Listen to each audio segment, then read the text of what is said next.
Something that you should never forget is that what you do says far more about you than what you say. Remember that.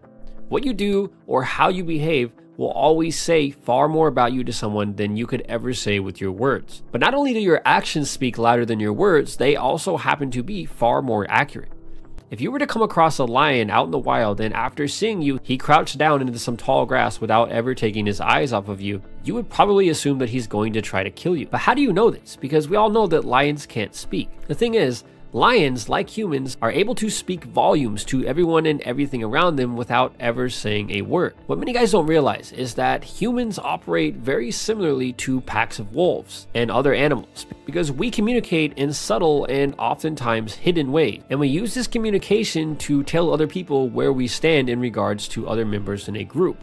In other words, whenever we are in a group, we establish an unconscious structure of social value or status and submission. And the whole point of establishing this structure is to keep everyone in the group in a harmonious state. When you're at the store and you ask to speak to the manager doesn't walk up and say, "Hello, I'm the almighty manager in charge of all these peasants here." But he does announce himself through his behavior, in the way that he talks, the tone of his voice, and how the other employees under him respond to his presence. On an unconscious level, the employees acknowledge that the manager is above them while they are at their job in the store. And everyone within this structure or the other employees are also acutely aware of this structure and how it affects them and their actions. And this is what you would call status. But what nobody tells you is that status plays a far bigger role than we want to admit when it comes to attraction and pretty much every other area of life. For thousands of years, we have associated status with things like wealth and physical beauty, and even to this day, we still do. Pretty much every aspect of our society is driven directly or indirectly by status and the pursuit of it. And what most men don't realize is that status is mostly conveyed not by superficial things like a gold watch or a Rolls Royce,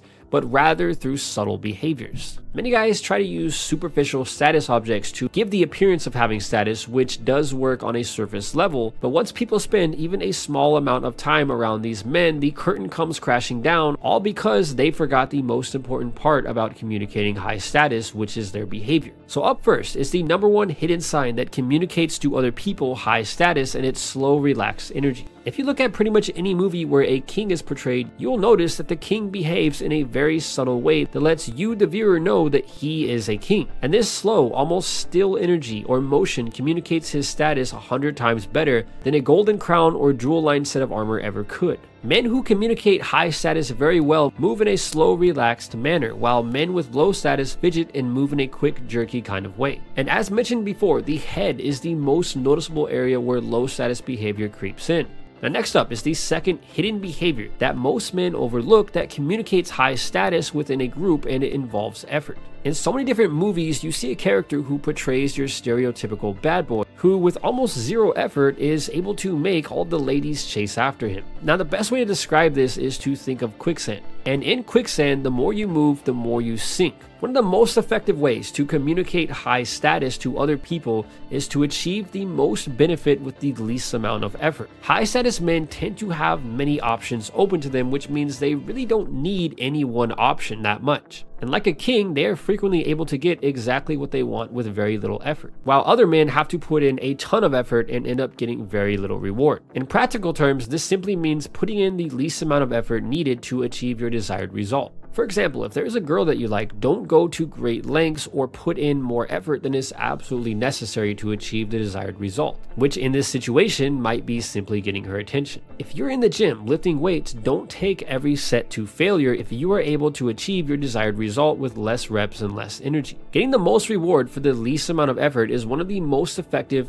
and hidden behaviors that allows a man to communicate high status to other people. Now next up is the third hidden behavior that men are able to use to communicate to other people that they have high status within a group, and it involves the effect other people have on your behavior. Imagine how a group of servants react and how their behavior changes when a king walks into the room. Also think about how the behavior of employees change whenever the manager or the boss walks into the room. The difference between a man who communicates high status and one who communicates low status is simply a matter of how other people affect his behavior and how he affects theirs. Like a king, typically a man communicating high status is the one who affects other people's behavior or causes other people to react to his presence rather than him reacting to theirs. In other words, he portrays himself as the one who is in charge, or the one who is seen as the leader. This is precisely why leadership and status has always gone hand in hand, such as a king leading his kingdom. Finally, we have the fourth and final behavior that men can use to communicate status to other people, and it has everything to do with the way that you use eye contact. Notice in movies how whenever you have a king who is talking to his servants, he tends to look past them in the way that he uses eye contact rather than directly at them. Now, this isn't to say that you are a king and everybody else is your servant, but rather to illustrate a unique way that high status men use their eye contact. Think about how your eye contact will make the other person feel. Guys like James Bond and other movie characters who communicate high status always seem to have a unique form of eye contact that is engaging, but at the same time, it almost feels as if they are looking past you rather than directly into your eyes. Typically, guys who communicate low status will look at you directly into your eyes, and they will end up giving you a hostile kind of feeling, almost like they want to fight you or something. And this is the complete opposite of the feeling that you would get when a man with high status is looking at you. And the way that this type of man makes you feel is almost as if he's looking at you without actually looking at you, if that makes sense. This has been 4 behaviors that men use to communicate high status. And if you guys are into money, be sure to check out my second channel, Business Secrets. The link is in the description. And with that said, until next time, thanks for watching.